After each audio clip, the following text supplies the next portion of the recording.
What do people think is a scam, but they actually just don't understand it? The Aeron bag of chips. It is nitrogen and it serves a dual purpose. First, to protect the chips, and second, to prevent them going stale. You want your chips to be crispy, you got to have the nitrogen in there. My grandma thought buying anything online was a scam for years. Amazon, Xbox store, ordering food, etc. She couldn't understand that you could actually buy stuff with your credit card without going to a physical place or saying it over the phone. Getting a raise that gets you to a higher tax bracket. Seriously, people don't even use Google to verify it.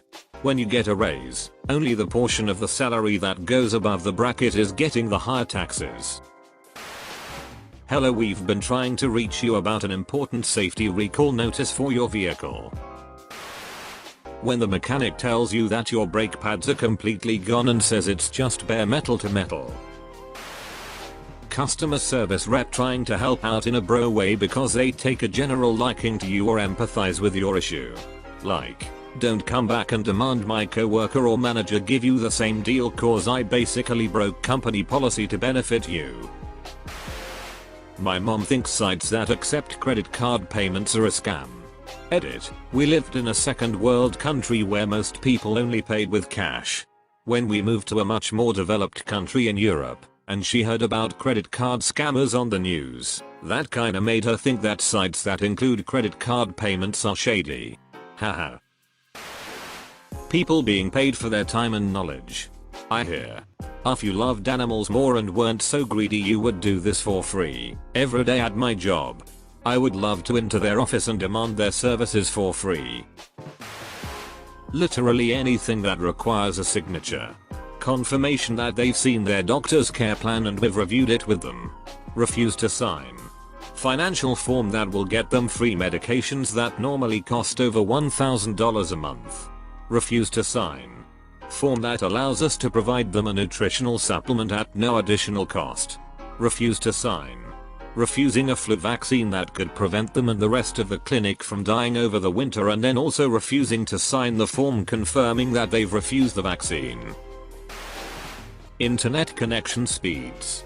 They get 100 MB per second speeds and think it's 100 megabytes per second, not realizing it's only 12.5 megabytes per second. Then they claim they have slow speeds because they can't download this game in 4 seconds. Holiday vacation insurance. Having previously traveled to USA, if anything went wrong where I needed medical assistance I would be absolutely fricked without the insurance. Mortgage interest. The bank is deliberately front-loading your interest so for years you hardly pay down principal or earn equity. No, that's just how math works on a loan when you set it up so you have a fixed monthly payment for decades. Preventive dental maintenance. I've lost count of the people who have proudly told me over the years that having your teeth cleaned by a hygienist is a scam and that plaque is not really a thing. I've also had a surprisingly large number of seemingly rational people tell me that dentists create holes in your teeth so they can scam you with fillings. Some old people still think stocks is a scam. Or any financial investment for that matter. Yes. I know an older person who is very proud to have pulled all her money out of mutual funds at a time when the market went down. She seems to have this idea that it all went down and never came back up.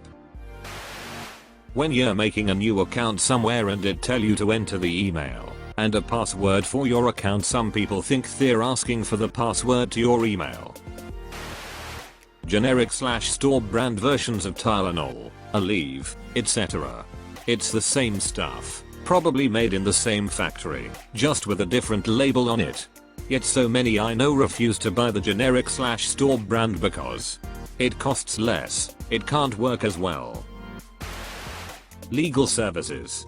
The amount of people who try to save money doing it themselves often really screw things up. Yes, $200+ per hour seems like a lot of money, but you gladly pay a surgeon to remove your appendix. Why not trust other properly vetted professionals to do it right the first time? Selling gold. People read the papers and see gold prices €45 per gram. Then they search all their gold and come to the store expecting €45 per gram for their 14 kiloton necklace. If they realize they get only 15 euros, they think you are a scammer.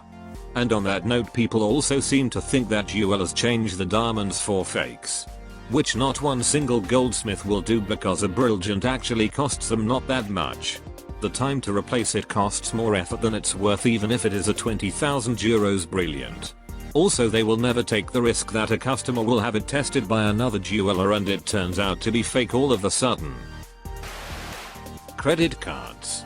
So many people afraid of ever touching the things because they've heard horror stories, when the real horror was lack of self-control and not anything inherently wrong with the product.